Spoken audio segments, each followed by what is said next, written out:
First, Sacramento City money trouble. New numbers are out tonight showing how bad the city's structural deficit is. Thanks for joining us here at 6. I'm Tony Lopez. And I'm Hunter Sowards. In tonight's Politics at Large, Steve is live at East Portal Park with the impact city parks are facing. Steve, what's the latest? Yeah, and I'm at the bocce ball courts right here that are actually under construction. But the city isn't paying for any of it because they just leased this part of the park out to a nonprofit that's picking up this bocce court. It's a very cerebral game In a Sacramento public park and it's not physically taxing. is getting some special care Anybody can play. from a bunch of bocce lovers like Romano Lucchini. The city has nothing to do with maintaining these courts or anything.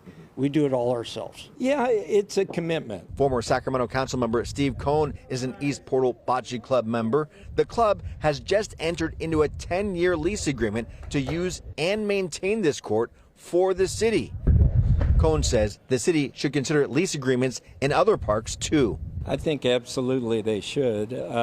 This may not be an exact model for every park financing problem that they're going to have, but they should be open always to partnering with the community. This new lease agreement comes as the city reveals its new structural deficit numbers, a citywide funding gap of $62 million this coming fiscal year, growing to $130 million in 4 years. It's going to be difficult.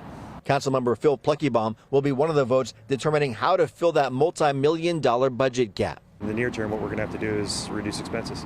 The city parks already have $118 million in unfunded maintenance. CBS 13 has reported on the backlog before. Tennis courts with no nets, overgrown weeds, and full-length cracks are just some of the repairs needed.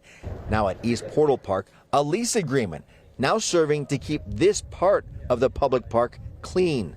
Saves a lot of money for the city and no hassles. Aiming to protect city parks by rolling out new ways to save.